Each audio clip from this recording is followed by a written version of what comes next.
बरेली की नई कमिश्नर सेल्वा कुमारी जे ने अपना चार्ज संभाल लिया है। चेन्नई की रहने वाली सेल्वा कुमारी अलीगढ़ से ट्रांसफर होकर बरेली आई हैं। सेल्वा कुमारी ने कमिश्नरी में प्रेस कॉन्फ्रेंस कर मीडिया से बात की। इस मौके पर उन्होंने कहा कि सीएम योगी आदित्यनाथ ने सभी अधिकारियों को ईमानदारी से काम करने को कहा है। साथ ही उन्होंने कहा कि वो सरकार के निर्देशों के अनुरूप काम करेंगी। सेल्वा कुमारी इससे पहले अलीगढ़ की डीएम थी और प्रमोशन के बाद कमिश्नर बनकर बरेली आई हैं। आईएमसी प्रमुख मौलाना तौकीर रजा खां भले ही बैकफुट पर आ गए हों, लेकिन पुलिस प्रशासन कोई रिस्क नहीं देना चाहता। यही वजह शुक्रवार को बरेली पुलिस ने पूरे शहर को छावनी में तब्दील कर दिया। चप्पे चप्पे पर पुलिस, पीएसी और आरएएफ को तैनात किया गया। खुराफातियों पर ड्रोन कैमरों से निगरानी रखी जा रही है। एसएसपी रोहित सिंह के मुताबिक बरेली जिले में आज यानी शुक्रवार को 1356 मस्जिदों में शांतिपूर्वक जुमे की नमाज अदा की गई।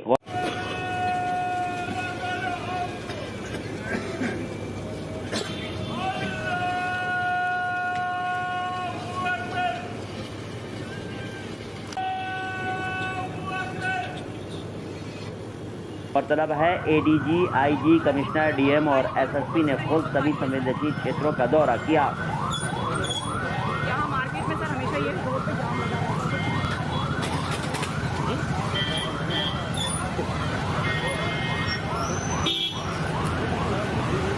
आज जुम्मे की नमाज को लेकर के पूरे बरेली जोन के सभी 9 जनपदों में प्रभावी पुलिस व्यवस्था की गई है। इससे पूर्व हमारे पुलिस और प्रशासनिक अधिकारियों ने सभी धर्म गुरुओं से वार्ता किया, डायलॉग स्थापित किया और सभी से अपील की गई कि आज शांति व्यवस्था बनी रहे। सभी लोग शांतिपूर्ण तरीके से नमाज अदा करके अपने अपने घरों में जाएं। कोई किसी तरह की अव्यवस्था कहीं पर ना होने पाए। पर्याप्त संख्या में पुलिस बल सभी जनपदों में लगा हुआ है।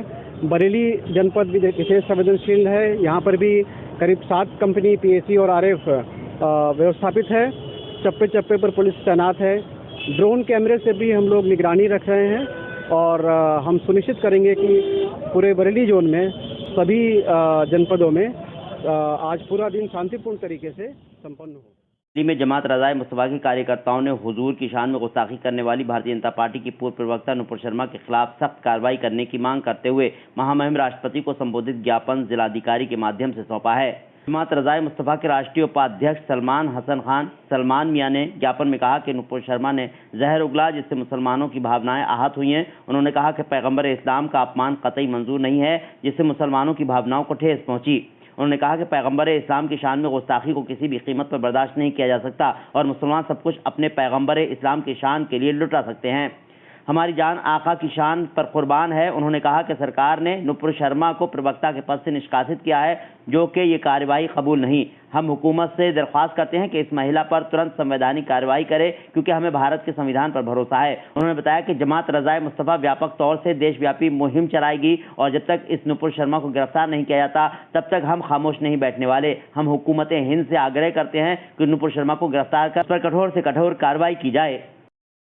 क्या मामला आज दरगाह आला हज़रत के संगठन जमात रज़ाए मुस्तफ़ा के प्रतिनिधिमंडल आज डीएम साहब से मिला है और डीएम साहब को राष्ट्रपति के नाम से एक ज्ञापन दिया है। जैसे बीजेपी की जो प्रवक्ता नुपुर शर्मा, जिसने हमारे नबी की शान में, हज़रत आयशा की शान में गुस्ताखी की है, उसको लेकर आज जमात रज़ाए मुस्तफ़ा का प्रतिनिधिमंडल मिला है। जो जमात रज़ाए मुस्तफ़ा के राष्ट्रीय उपाध्यक्ष सलमान हसन खान सलमान मियाँ की ओर से प्रतिनिधिमंडल आज मिलने आया है और ज्ञापन दिया और हमने मांग की है कि नुपुर शर्मा जैसे जो लोग हैं जो बार बार इस्लाम को लेकर आवाज़ उठाते हैं, जो गुस्ताखियाँ करते हैं नबी की शान में, कभी आए साहबाओं की शान में, उनके खिलाफ कार्रवाई की जाए और उनको जेल भेजा जाए।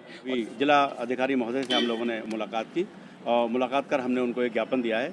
जैसा कि पिछले 15 दिन से एक प्रकरण चल रहा है, नुपुर शर्मा जो उन्होंने एक स्टेटमेंट दिया पैगंबर इस्लाम के बारे में और उस पर पूरे हिंदुस्तान के अंदर पूरी दुनिया में एक मतलब आग सी लगी हुई है और समय प्रदर्शन हो रहे हैं। तो उसकी जमात रज़ाए मुस्तफ़ा के बैनर पर हम लोगों ने मांग की है कि उनके खिलाफ सख्त कार्रवाई करके उनको जेल भेजा जाए। और मैं ये भी कहना चाहूँगा, इसके साथ साथ राष्ट्रपति महोदय को जो ज्ञापन दिया गया उसमें कहा गया है कि इस तरह से किसी भी धर्म के पैगंबर हो, किसी भी धर्म के धर्म गुरु हो, किसी भी धर्म के भगवान हो, किसी को भी कोई ये राइट नहीं है कि किसी की धर्म की आज़ादी में कोई किसी का दखल करे। लोग अपने अपने धर्म का पालन करें, अपने हिसाब से रहें, लेकिन इस तरीके की अगर कार्रवाई किसी के खिलाफ भी कोई भी अगर कर रहा है तो उनके खिलाफ सख्त कार्रवाई होना चाहिए। दिल्ली में गरीब बेटियों की शादी धूमधाम से की गई। गौरतलब है सरकार ने मुख्यमंत्री सामूहिक विवाह योजना की शुरुआत की। इसी के मद्देनजर बरेली में मुख्यमंत्री सामूहिक विवाह योजना के अंतर्गत 225 जोड़ों का विवाह संपन्न कराया गया। इस मौके पर 21 जोड़ों के मुस्लिम रीति रिवाज और 204 जोड़ों के हिंदू रीति रिवाज के जरिए विवाह कराए गए। इस समारोह में विवाह करने वाले जोड़ों को मुख्यमंत्री सामूहिक विवाह योजना का लाभ और उपहार के तौर पर सामान दिया गया। वहीं इस मौके पर सभी नव दंपत्ति को एक एक पौधा भी वितरण किया गया। इस मौके पर महापौर डॉक्टर उमेश गौतम ने कहा कि मुख्यमंत्री जी की प्राथमिकता है कि प्रदेश में सभी को सरकारी योजनाओं का लाभ मिल सके। इसके लिए सरकार लगातार काम कर रही है। इसी के तहत आज जिले में भव्य तरीके से सामूहिक विवाह का आयोजन कराया गया। आज लगभग 200 जोड़ों का यहाँ सामूहिक विवाह हो रहा है। हमारे यशस्वी मुख्यमंत्री योगी आदित्यनाथ जी ने सामूहिक विवाह योजना चलाई है। उसमें जो गरीब लोग हैं उनके विवाह भी इतने आलीशान पंडाल में इतने खूबसूरत तरीके से अच्छे से हो सकें, उनके जीवन भर एक आदमी को याद रहता है कि उसकी शादी कैसी हुई थी। ऐसी भव्य शादियों को देने के लिए मैं माननीय मुख्यमंत्री जी का धन्यवाद भी करना चाहता हूं कि उन्होंने इन गरीबों को एक बहुत बड़ी सौगात दी है। 35,000 रुपये नकद उनके अकाउंट में ट्रांसफ़र हो रहे हैं। 10,000 से ज़्यादा का सामान विभिन्न समाज सेवी संस्थाओं द्वारा सामान दिया जा रहा है, जैसे बेटियों को विदा किया जा रहा हो। हर साल की तरह इस साल भी गंगा दशहरा के पावन पर्व पर कुतुबखाना भारद्वाज मार्केट पर राहगीरों के लिए शरबत वितरण का आयोजन किया गया। राहगीरों ने इसका भरपूर लुत्फ उठाया और अपनी प्यास बुझाई। सुबह 11 बजे से ही लोगों की भीड़ लगनी शुरू हो गई। जैसे जैसे गर्मी बढ़ती गई, लोग भी बढ़ते गए। राष्ट्र जागरण परिवार ने अपनी सभी सदस्यों के साथ मिलकर पलाश का, गुलाब का और ब्राह्मी का शुद्ध शरबत का वितरण किया, जो शाम 5 बजे तक चला। मेरा नाम दिव्या गुप्ता है, राष्ट्रीय जागरण युवा संगठन की मंडल अध्यक्ष हूँ।